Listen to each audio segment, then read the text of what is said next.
चलो बच्चों, तो आज हम लोग एसएस में चैप्टर नंबर 14 शुरू करते हैं।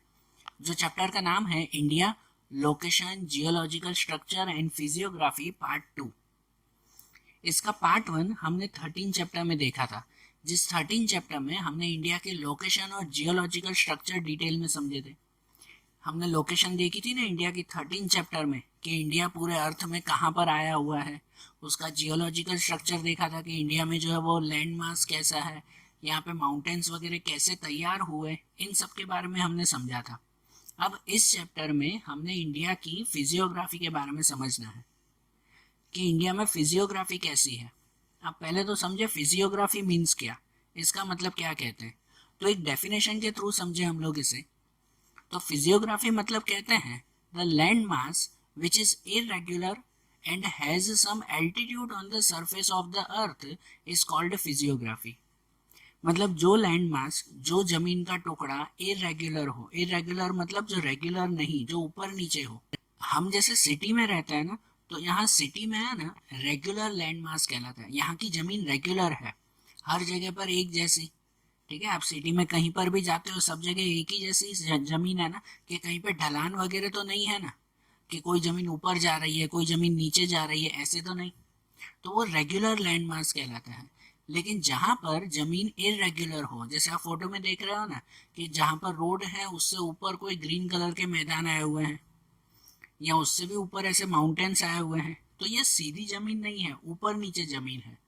तो क्या कहते हैं, the land form which is irregular and has some altitude on the surface. और कोई कोई जगह पे एल्टीट्यूड हो, एल्टीट्यूड मतलब कुछ हाइट पे आए हुए हो, जैसे ये माउंटेन या मैदान या उस पर जो घर बनाते हैं वो एकदम नीचे नहीं, थोड़े हाइट पे आए हुए हैं, तो ऐसी जमीन कहते हैं फिजियोग्राफी। ठीक है ना, इसे हम लोग कहते हैं फिजियोग्राफी। तो मतलब सिंपल कहलाया फिजियोग्राफी, मतलब कि जहाँ पर सीधी जमीन ना हो, जहाँ पे पहाड़ आए हुए हो, नदियाँ हो, ऐसे हिल स्टेशंस हो, या तो रेगिस्तान हो, तो जहाँ सीधी जमीन ना हो तो वो हमारे फिजियोग्राफी कहलाती है। और अगर हम लोग हमारे इंडिया की फिजियोग्राफी के बारे में पढ़े ना, तो इंडिया की फिजियोग्राफी को 5 पार्ट में डिवाइड किया जाता है।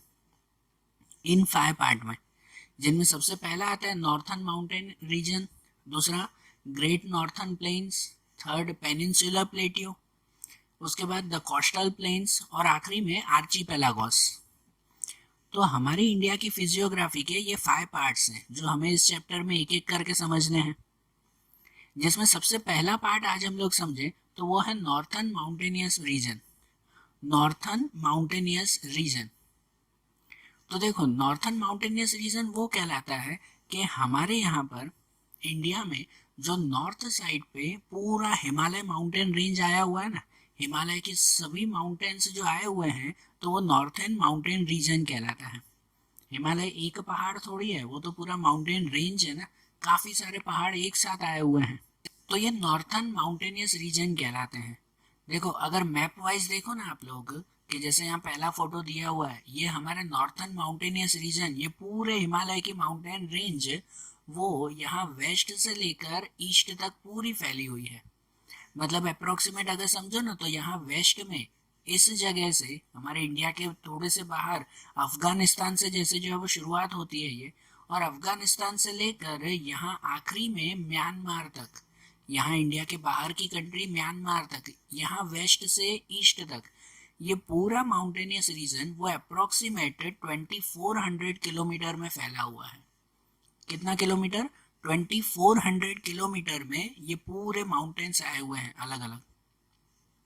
और अगर इनकी आप लोग विड्थ चेक करो ना, विड्थ मतलब कि भाई यहाँ पे ये कितने, कहते हैं कितनी इसकी विड्थ है, ये ब्रेथ कितनी है, वो अगर चेक करो तो वो भी अप्रोक्सीमेट 240 किलोमीटर से 320 किलोमीटर तक है। ठीक है ना, ये यहाँ की विड्थ पूरी जगह पर उनकी विड्थ 240 से 320 किलोमीटर के बीच में है। ठीक है ना, ये हिमालय जैसे बताया ये कोई अकेला माउंटेन नहीं है, लेकिन बहुत सारे माउंटेन्स एक साथ हैं, इसलिए ये हिमालय माउंटेन रेंज कहलाती हैं। बरोबर, ये पूरे हिमालय माउंटेन रेंज 2 पार्ट में डिवाइड होते हैं। एक आता है नॉर्थन हिमालयास, बरोबर, और एक आता है ईस्टर्न हिमालयास। ये पूरे माउंटेन रेंज 2 पार्ट में डिवाइड होते हैं। नॉर्थन हिमालय जैसे यहाँ तक का कहलाता है, यहाँ ऊपर से स्टार्ट होकर, यहाँ से स्टार्ट होकर यहाँ तक का पूरा एरिया ये नॉर्थर्न हिमालय कहलाता है। और यहाँ से इसके बाद वाला ये पूरा एरिया वो जैसे ईस्टर्न हिमालय कहलाता है, ईस्ट साइड का पूरा एरिया। ठीक है ना। अब हम लोग सबसे पहले इस नॉर्थर्न हिमालय के बारे में अगर हम लोग समझें, तो ये जो नॉर्थर्न हिमालय पार्ट है ना, नॉर्थर्न हिमालय पार्ट वो भी 3 पार्ट में डिवाइड होता है। वो भी 3 पार्ट में आता है, जिसमें सबसे ऊपर आता है वो आता है ग्रेटर हिमालयस। सबसे ऊपर की लेयर, जैसे समझो ना कि ये पूरा का पूरा जो है ये नॉर्थर्न हिमालय वो 3 लेयर में डिवाइड होगा। मैं तो जस्ट ऐसे ही बना रहा हूँ, लेकिन समझना कि 3 लेयर होंगे उसमें, जिसमें सबसे ऊपर आते हैं वो कहलाते हैं ग्रेटर हिमालयस। वो एरिया कि जहां पर हिमालय माउंटेन रेंज के सबसे बड़े से बड़े माउंटेन्स आए हुए हैं। समझ रहे हो, वो प्लेसेस कि जहाँ पे सबसे हाई रेंज के, लॉन्गेस्ट रेंज के माउंटेन्स आए हुए हैं। इन जगहों पर अप्रोक्सीमेट 40 जितने माउंटेन्स हैं, 40 जितने ऐसे माउंटेन्स के जिनकी हाइट 7000 मीटर से भी ज़्यादा है। समझ रहे हो, 40 ऐसे पहाड़ हैं जिनकी हाइट 7000 मीटर से भी ज़्यादा है। और उनमें से हमें पता ही है कि दुनिया का सबसे बड़ा जो है वो सबसे बड़ा माउंटेन वो है माउंट एवरेस्ट, कि जिसकी हाइट 8848 मीटर्स है। बरोबर। ये माउंट एवरेस्ट वो नेपाल और चाइना के बॉर्डर पे है। Mount Everest actually proper India में नहीं कहलाता कि वो इंडिया में आया हुआ है माउंट एवरेस्ट, ऐसा नहीं है। हिमालय रेंज यहाँ पर है, हिमालय के सभी माउंटेन्स हैं, और उन माउंटेन्स में से एक माउंटेन ये माउंट एवरेस्ट है, जो प्रॉपर इंडिया में नहीं लेकिन नेपाल और चाइना की बॉर्डर पे है। ये माउंट एवरेस्ट वो दुनिया का सबसे बड़ा माउंटेन कहलाता है। और अगर सिर्फ इंडिया की बात करो ना, इंडिया के एरिया में जितने माउंटेन्स हैं उनमें से सबसे बड़ा माउंटेन कौन सा है, तो उसमें सबसे बड़ा गॉडविन ऑस्टिन आता है। गॉडविन ऑस्टिन या तो कहते हैं K2 माउंटेन या तो गॉडविन ऑस्टिन माउंटेन, वो इंडिया का सबसे बड़ा माउंटेन है, जिसकी हाइट अप्रोक्सीमेट 8611 मीटर की है। 8611 मीटर। ठीक है। इन रेंजेस में ये जो माउंटेन्स आए हुए ना ग्रेटर हिमालय में, जो जहाँ पर सबसे बड़े माउंटेन्स हैं, उनके बीच में कितने सारे पासेस आए हुए हैं। पासेस मतलब ये कहलाते हैं कि जैसे आप ये दूसरे फोटोज में देख रहे हो कि कोई भी माउंटेन्स के बीच में से जाने की जगह, तो वो एक तरह के जैसे पासेस आते हैं। और ऐसे में जो मेन पासेस है ना, जिनका नाम है जेलेपला, नाथुला, शिवकीला, ये ऐसे पासेस हैं। ठीक है। और वहां पर कितने सारे बड़े बड़े सरोवर भी आए हुए हैं ग्रेटर हिमालय में, कि जिन सरोवर में मेन है मान सरोवर। हमने सबने सुना है कि भाई मान सरोवर जो हिमालय माउंटेन में है वो इन ग्रेटर हिमालय में आया हुआ है, जो अप्रोक्सीमेट चाइना के आसपास है, चाइना की बॉर्डर पर ही है वो भी। ग्रेटर हिमालय के बाद दूसरा आता है, वो आता है सेंट्रल हिमालय। ठीक है। मैंने बताया ना कि इस नॉर्थर्न हिमालय में ही 3 पार्ट आते हैं, जिसमें सबसे पहला ग्रेटर हिमालय जहाँ पे सबसे बड़ी हाइट के माउंटेन्स हैं वो। उसके बाद थोड़ा उससे नीचे आता है, वो आता है सेंट्रल हिमालय, कि यहाँ पर भी जो है वो काफी बड़े माउंटेन्स हैं, लेकिन ग्रेटर हिमालय की कंपैरिजन से छोटे। ठीक है। यहाँ पर जो मेन माउंटेन्स है ना, जिनमें से नाम है उनका पीर पंजाल, महाभारत, नक्तिबा, ये सब यहाँ के मेन माउंटेन्स हैं। यही प्लेसेस है कि जहाँ पर कितने सारे ये सेंट्रल हिमालय में बहुत सारे हिल स्टेशन आए हुए हैं। मतलब इंडिया के लोग जहाँ पर घूमने के लिए जाते हैं ऐसे हिल स्टेशन आए हुए हैं, जिनमें से डलहौसी, धर्मशाला, शिमला, मसूरी, रानीखेत, अल्मोड़ा, नैनीताल, दार्जिलिंग, ये सब इसमें आए हुए हैं ना। और कितने सारे होली प्लेसेस, मतलब पवित्र जगह कि जहाँ पर लोग यात्रा के लिए जाते हैं, ऐसे प्लेसेस भी यहाँ सेंट्रल हिमालय में हैं, जिनमें गंगोत्री, यमुनोत्री, बद्रीनाथ, केदारनाथ, हेमकुंड साहिब, तो ऐसे कितने सारे होली प्लेसेस, पवित्र स्थल यहाँ पर आए हुए हैं। ठीक है। और अगर नेचुरल प्लेसेस कहो ना, तो वो भी सेंट्रल हिमालय में सबसे ज़्यादा है नेचुरल ब्यूटी के प्लेसेस, जिनमें कुल्लू मनाली, फिर जो है वो कंगाड़ा, कश्मीर, ये सब नेचुरल प्लेसेस यहाँ पर हैं। तो इस नॉर्थन माउंटेन्स में, नॉर्थन हिमालयाज में जो पहला हमने देखा वो था ग्रेटर हिमालय, जहाँ सबसे बड़े माउंटेन्स हैं। दूसरा आता है सेंट्रल हिमालयाज, जहाँ पर हिल स्टेशंस वगैरह ज़्यादा है। और इसी नॉर्थन हिमालय में तीसरा पार्ट आता है। उन तीसरे पार्ट को हम लोग कहते हैं कि भाई जो एवरेज हाइट के हो ना, एकदम जो लोएस्ट हिमालय के पार्ट्स आते हैं, एवरेज हाइट के छोटे जो माउंटेन्स हैं वो। यहाँ पर जो माउंटेन रेंज होते हैं ना, उसकी हाइट अप्रोक्सीमेट 1000 मीटर जितनी होती है। आपने ग्रेटर हिमालय में देखा ना कि जैसे माउंट एवरेस्ट है, जैसे 8-8 हजार ऊपर मीटर, जबकि जो एकदम नीचे आए हुए माउंटेन रेंजेस हैं नॉर्थन हिमालय में, वो माउंटेन रेंजेस में अप्रोक्सीमेट 1000 मीटर जितने जो है वो माउंटेन्स आए हुए हैं, बराबर। और वहाँ पे वो भी जो है वो नेचुरल ब्यूटी के लिए बहुत फेमस है। और यहाँ पे जो सबसे लोएस्ट पार्ट आया हुआ है, ये नॉर्थन हिमालय में ही जो सबसे लोएस्ट पार्ट के माउंटेन्स हैं, वहाँ की एक खासियत है कि इस फोटो में देखना कि कितनी बार माउंटेन्स के बीच में जो वैली एरिया होता है ना, वैली एरिया मतलब कि माउंटेन्स के बीच में से आने जाने की जगह, उन वैली एरियाज में कितनी बार ये पूरी की पूरी नदियाँ वहाँ से बहती है, जो हिमालयों में से नदियाँ आती है वो वहाँ से बहती हुई दिखाई देती है। उसके आसपास नेचुरली पत्थर के थ्रू, ग्रेवल्स के थ्रू, मतलब ये जो पत्थर वगैरह होते हैं, मिट्टी वगैरह होती है, उनसे पूरा मैदान तैयार हो जाता है। जैसे आप ये फोटो में देख रहे हो कि इनमें नदी और उसके आसपास पूरा का पूरा मैदान तैयार हो जाता है। ऐसे जो मैदान तैयार होते हैं ना, उसे वहाँ की लैंग्वेज में कहते हैं दुन। क्या नाम देते हैं उसे? दुन नाम देते हैं, DUN, दुन। कि जो माउंटेन्स के बीच के जो एरियाज होते हैं ना, वो दुन कहलाते हैं, कि जहाँ पर फिर रहने के लिए प्लेसेस भी बन जाए। ये नॉर्थन हिमालय में जो सबसे लोएस्ट पार्ट हमने देखा ना, उस लोएस्ट पार्ट में ऐसे दुन आए हुए हैं बहुत सारे, जिन दुन में से हमें नाम एक बात पता है, जैसे कि देहरादून। आपने नाम सुना है ना कि इंडिया की फेमस सिटी देहरादून, तो उसे दून ये नाम दिया जाता है। ठीक है, जो माउंटेन्स के बीच के प्लेसेस हैं वो, जैसे कि देहरादून, पातली दून, फिर कोठारी दून, ये यहाँ के मेन प्लेसेस हैं। ठीक है, तो ये सब प्लेसेस आए हुए हैं नॉर्थन हिमालय में। और उसके बाद दूसरा पार्ट है इसका, वो है ईस्टर्न हिमालयस। ये यहाँ पे जो आपने पढ़ा कि भाई ईस्टर्न हिमालयस, वो इनके दूसरे पार्ट हैं। ईस्टर्न हिमालय मतलब यहाँ का पार्ट आता है, ये ईस्ट साइड में, जहाँ पर चाइना, नेपाल और इनकी बॉर्डर्स वगैरह आई हुई है, यहाँ का पूरा एरिया। यहाँ पर ईस्टर्न हिमालय में जो माउंटेन्स आए हुए हैं ना, उन माउंटेन्स की हाइट ज़्यादा नहीं होती। नॉर्थन हिमालय के कंपैरिजन में यहाँ पे माउंटेन्स ज़्यादा हाइट के नहीं हैं, छोटी हाइट के ही हैं। और उनमें से भी जो फेमस माउंटेन रेंजेस है ना, जिसमें पटकाई हिल्स जो अरुणाचल प्रदेश में आया हुआ है, इसके बाद नागा हिल्स जो नागालैंड में है, इसके अलावा लुशाई या तो मिजो हिल्स जो मिजोरम में है, ये सब यहाँ के मोस्ट फेमस रेंजेस हैं या माउंटेन्स हैं। ईस्टर्न हिमालय के ये फेमस माउंटेन्स हैं, बराबर ना। इनके अलावा दूसरे अगर हिल्स के नाम पढ़ो तो मेघालय में आए हुए गारो, खासी, जैंतिया, ये सब मेघालय के रेंजेस हैं।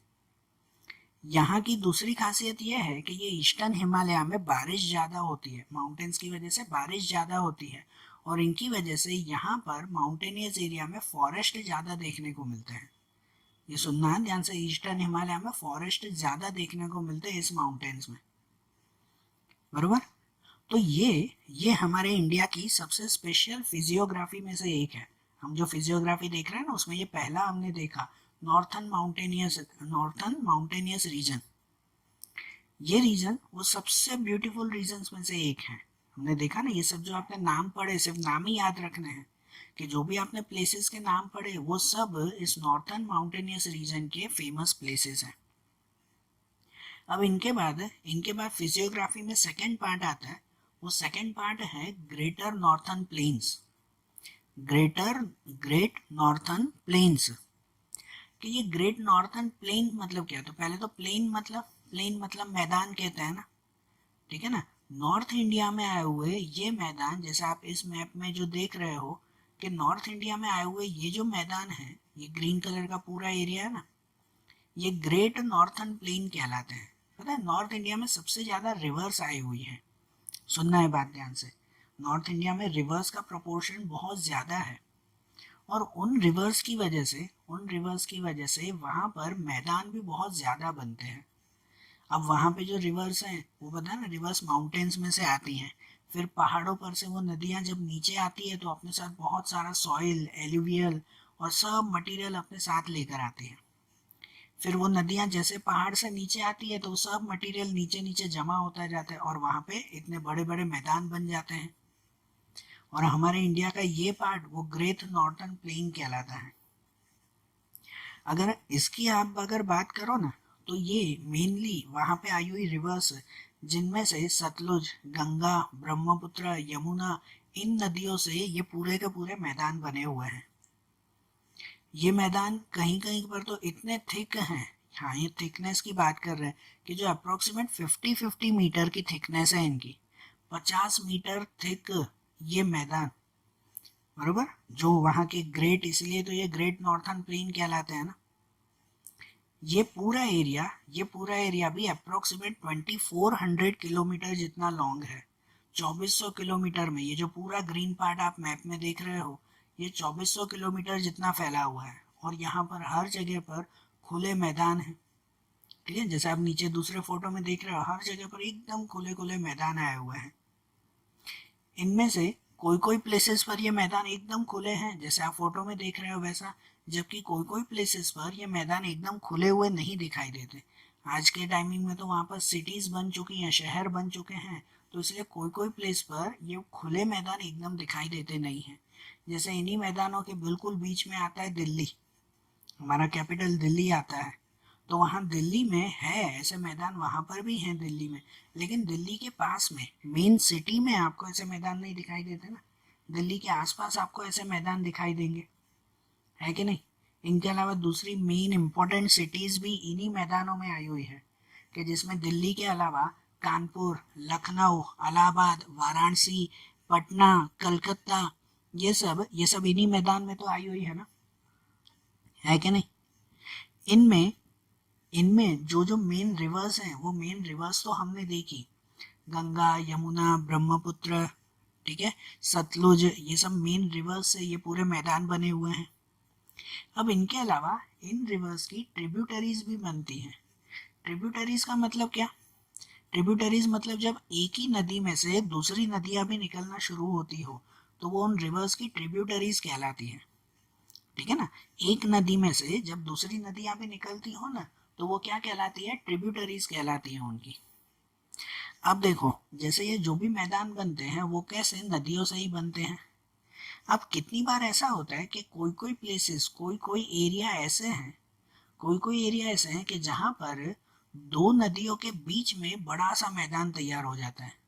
जैसे आप ये वाला फोटो देखो, ठीक है, ये पास वाला फोटो, कि यहाँ पर दो नदियाँ निकल रही है, जो ये ब्लू कलर की लाइन जा रही है पूरी, ये दो नदियाँ, और उनके बीच में ये जो येलो कलर का पूरा प्लेस है ये पूरा का पूरा मैदान कहलाता है। तो दो नदियों के बीच में आया हुआ ये मैदान है ना, तो इसलिए इस मैदान को क्या नाम देते हैं पता है, दो आब। ये मैदान कहो या ये प्लेस कहो तो इसलिए उसको ये नाम दिया जाता है दो आब। अब ये एक उर्दू वर्ड है कि जिसमें दो, दो का मीनिंग कहलाता है टू, ठीक है, वो तो हमें पता ही है। और आब, आब मतलब कहलाता है पानी, वाटर, है ना, या तो रिवर कहते हैं। तो ये आब, ए बी आब मतलब जो है वो ये वाटर कहलाता है। तो मतलब कि जो दो नदियों से या तो दो तरह के पानी से जो मैदान बनता है ना तो उसे दो आब कहा जाता है।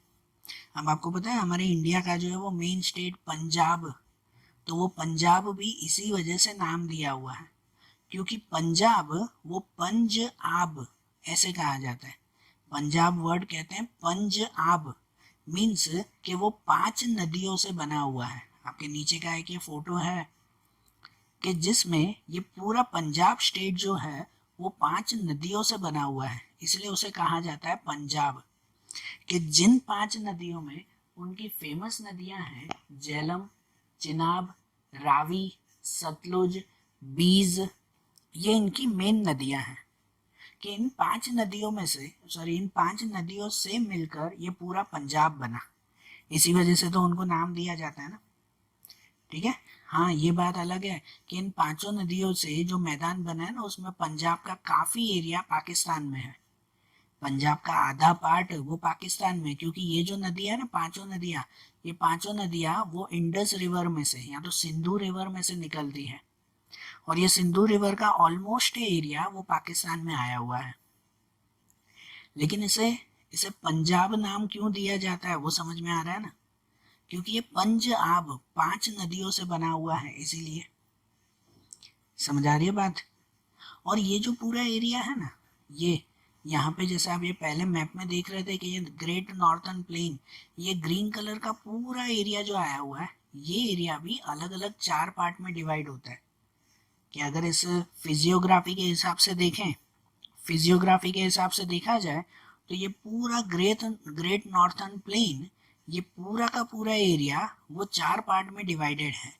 जो चार पार्ट हम लोग कहते हैं भाबर, तरई, भंगर और खद्दर। ठीक है, ये भाबर, तरई, भंगर और खद्दर, ये चार पार्ट कहते हैं। अब जहां पर भी ऐसे मैदान आए हुए हैं ना, तो उसमें कौन से एरियाज कैसे बने हैं वो ध्यान देना। कि जिनमें सबसे पहले आप देखो कि जहाँ पे ये हिमालय माउंटेन रेंजेस तो आए हुए ही हैं, ऊपर एकदम नॉर्थ में आए हुए हिमालय रेंजेस, वो हमने पहले में पढ़ा ना। उस हिमालय रेंजेस से अगर आप थोड़ा सा नीचे आओ ना, थोड़ा सा नीचे आओ ना, तो वहां पर आपको रॉक्स से बना हुआ, पत्थरों से बना हुआ सिर्फ एरिया दिखाई देगा। या तो कुछ ऐसे एरियाज दिखाई देंगे कि जहां पर नदी बहती होगी और नदियों के आसपास सिर्फ पत्थर ही पत्थर होंगे। कितनी बार आप लोगों ने ना कोई मूवीज वगैरह में ऐसा सीन देखा होगा कि जहाँ पे बीच में से नदी बह रही है और उसके आसपास सब बड़े बड़े पत्थर लगे हुए हैं। देखे होंगे ना कि यहाँ हिमालय में से जो भी नदियाँ निकलती हैं, जो भी नदियाँ नीचे आती है, उन नदियों के आसपास ये बड़े बड़े पत्थर जमा हो जाते हैं। और ये जो रॉकी एरिया है, मतलब जो ये पत्थरों का बना हुआ एरिया है, उस एरिया को हम लोग कहते हैं भाबर एरिया। कौन सा एरिया ये कहलाता है? भाबर एरिया कहलाता है ये। ठीक है ना। ये भाबर एरिया वो इसका सबसे लॉन्गेस्ट एरिया आता है, कि जिसमें अप्रोक्सीमेट यहाँ से लेकर हिमालय जहाँ खत्म होता है ना, हिमालय माउंटेन्स जहाँ पे खत्म होंगे, उसके बाद से लेकर 8 to 16 किलोमीटर तक, 8 से 16 किलोमीटर तक जो है वो ये एरिया आया हुआ है। ठीक है ना, 8 to 16 किलोमीटर तक ये भाबर एरिया आया हुआ है, बरोबर। उस भाबर के बाद, इसके बाद दूसरा एक एरिया आता है जिसे हम लोग कहते हैं तरई एरिया। तरई, अब ये तरई एरिया कौन सा है? तो ये एरिया भी जो है वो भाबर के बाद का एरिया आता है। कि जब नदियाँ, यहाँ हिमालय में से जो नदियाँ आगे बहती है, वो नदियाँ यहाँ पर धीरे धीरे बहने लगती है, तो उसके आसपास ये पत्थर जमा होते हैं, और उसके बाद नदी की स्पीड और थोड़ी स्लो होती है। तो वहाँ जो एरिया होता है ना, वो खुले मैदानों का एरिया या तो जंगलों का एरिया कहलाता है। इस पत्थर के बाद जो कुछ एरियाज आते हैं, तो वहाँ पर या तो घने जंगल होते हैं, या तो बड़े बड़े मैदान होते हैं जहाँ पे खेती की जा सके या दूसरा वर्क किया जा सके। ऐसे एरियाज वहाँ पर होते हैं। और ये जो फॉरेस्ट टाइप एरियाज होते हैं, तो उस एरिया को हम लोग कहते हैं तराई रीजन। ठीक है ना, तराई रीजन कहते हैं। कोई भी पहाड़ के आसपास, जैसे हिमालय माउंटेन है, इसके अलावा कोई भी पहाड़ हो, तो उन पहाड़ के आसपास ऐसा ही स्ट्रक्चर बना हुआ होता है। सबसे पहले ऐसा एक रॉकी मटेरियल मिलेगा, पत्थर ही पत्थर होंगे, तो उसे ये भाबर एरिया कहते हैं। उसके बाद का कुछ एरिया होगा पहाड़ के नीचे, तो जहाँ जंगल ही जंगल ज्यादा होंगे, तो उस एरिया को तराई एरिया कहते हैं। उसके बाद उस जंगल के बाद का जो एरिया होगा ना, वो वो कहलाते हैं मैदान के एरियाज। उसके बाद सिर्फ खुले मैदान, कोई जंगल नहीं, एकदम सपाट प्लेन मैदान आता है। वो मैदान भी दो टाइप के आते हैं, कि जिनमें जो जो फॉरेस्ट या तो समझो जो प्लेन, जो मैदान ओल्ड एलुवियल मतलब कि पुरानी मिट्टी से बने हुए हो, जिसके ऊपर नई मिट्टी जमा न हुई हो, जो सिर्फ पुरानी मिट्टी से बने हुए ना, ओल्ड एलुवियल से, तो उसे ये भंगर सॉइल कहते हैं। ठीक है, ये भंगर कहा जाता है। जैसे आप ये एरो में देख रहे हो कि जो ओल्ड एलुवियल मतलब पुरानी मिट्टी से ही बनी हुई है, उनके ऊपर कोई नई मिट्टी का लेयर कभी लगा नहीं है, तो वो भंगर कहलाता है। और दूसरा आता है कि जिनके ऊपर अगर नई मिट्टी का लेयर लगा हो, ठीक है, कहीं पे भी है, तो सिर्फ ये रिवर वैली दिया हुआ है, वो वैली या कहीं पर भी आए हुए हो, कोई भी प्लेस पर आए हुए हो, लेकिन जिनके ऊपर कोई नए नए लेयर्स अगर लगते जाते हो, पता है यहाँ पे जैसे जमीन होती है ना, सुनना बेटा, यहाँ पे जैसे ये जमीन हुई, तो उस जमीन के आसपास ये नदियां बहती ही रहती है, जो नदियां यहाँ माउंटेन से निकलती हैं, वो नदियां यहाँ से बहती हुई इस जमीन तक पहुंचती ही पहुंचती है। और वो नदियां हमेशा अपने साथ क्या लेकर आती है, तो हमेशा अपने साथ जो है वो पूरा का पूरा एलुवियल सॉइल, रॉक्स, ये सब चीजें अपने साथ लेकर आते हैं ना। और ये एरिया उसकी वजह से, उन एलुवियल की वजह से, वो एलुवियल जहाँ पर जमा होते जाते हैं वहाँ पे नई नई सॉइल बनती रहती है। तो सिंपल सा डिफरेंस ये समझो कि बंगर मतलब ये कहते हैं कि जिसके ऊपर जो है वो कोई नई सॉइल कभी जमा हुई नहीं, जो ओल्ड एलुवियल है, जो सालों पहले एक बार जमीन बन गई सो बन गई, तो वो बंगर सॉइल कहते हैं। ठीक है, लेकिन खद्दर सॉइल ये कहलाती है कि जिनमें नदियों की वजह से हमेशा उनके ऊपर नई नई सॉइल आती रहती है, तो ऐसी सॉइल का एरिया क्या कहलाता है, वो कहलाता है खद्दर सॉइल। ठीक है, समझ आई ना ये बात है। तो आज हमने है ना फिजियोग्राफी में ये दो पार्ट देखे, एक जो है वो ये कौन से, तो एक हिमालय रेंजेस के हमने पार्ट देखे, नॉर्थन माउंटेनियस रेंजेस के पार्ट, और दूसरा हमने देखा ग्रेट नॉर्थन प्लेन, ये दो। अब इंडिया की फिजियोग्राफी के जो दूसरे पार्ट्स हैं वो अब हम लोग कल के वीडियोस में देखेंगे।